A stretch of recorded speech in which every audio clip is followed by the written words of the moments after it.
The past 3 days has been very, very exciting.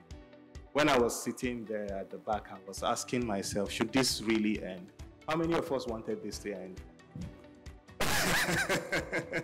Yes, but of course, we still have to go back home and so on. But I think primarily the biggest objective for this conference has been met. And that objective is around having conversations with government regulators, civil society organizations, and also other professionals within the civic space. And I'm bold to say that this is the single biggest neutral platform that has brought these kind of diverse stakeholders.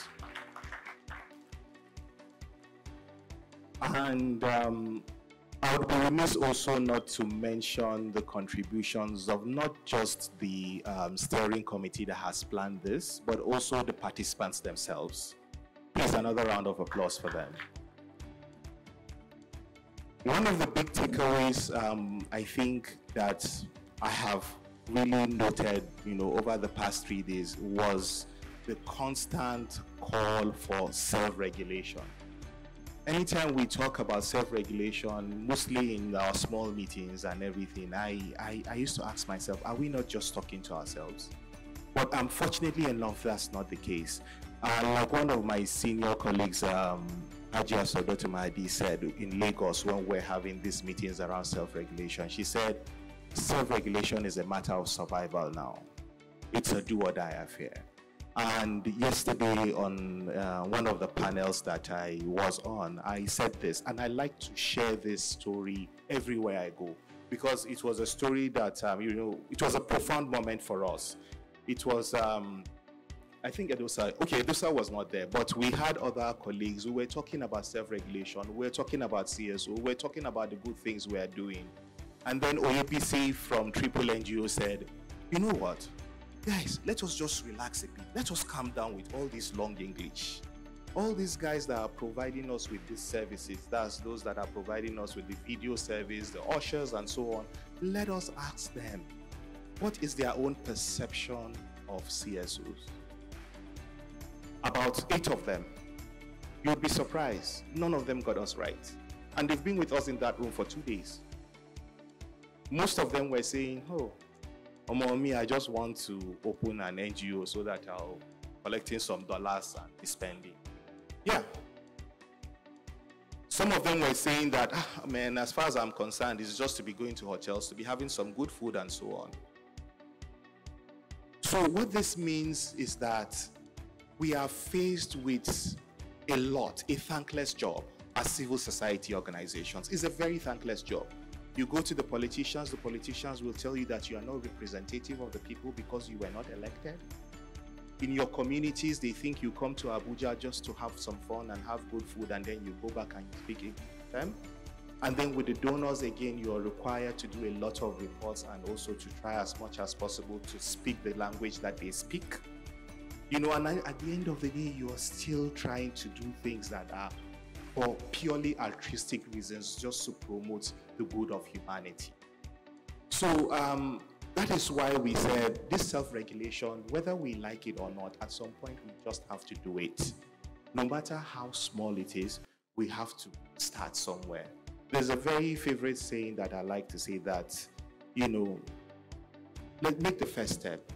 Because no matter how small you are, every little step you take shakes the earth a little bit. And that is why I always say, please, let us forget about all this long English and so on. Let us just start something. Let us start something around this self-regulation. We've been talking about this for 25 years. The person that invented the mobile phone, like I said yesterday, if he knew that the mobile phone was going to be an engine of e-commerce, it was going to change a lot of things, there's a possibility that he would have not invented it. Because he set out to invent it to make it easy for someone at the far end of the world to speak with another person. That was the simple solution he wanted to provide to a pain point. And our pain point here is the simple solution that we want to provide in terms of self-regulation, which is just to improve that transparency. How accountable are we? How responsive and responsible are we? So on that note, I would like to really thank, our organizers, especially EU Act. I remember when we started this work at scale, I met Idem and I told Idem, I said, we are just coming in. You guys have been on this for 3 years, so you're going to be my elder brother. I'm just going to be supporting you and I'm going to follow through. And I like to share this story because I think it's a model. We are all together, we are all collaborators. The most important thing is for us to come together and see how we can push ourselves, together. So a really big thank you to the team at EU Act, for putting this together. Another big thank you to the subcommittee, and also, due recognition to the government that were here, the participants, and also other stakeholders present here. And I really commend, the committee once again, because as at last count, there are about 360 participants here. You can imagine the humongous, work that was put into providing this kind of logistics. I think they deserve another resounding round of applause again. So all I have said, I have not said this because I am Abdulsalam.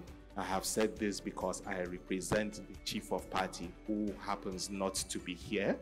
She sends her very warm regards and she wishes us all the best, and I wish you safe journey back home, and I hope that we meet sometime again to discuss and push all of this forward. Thank you very much.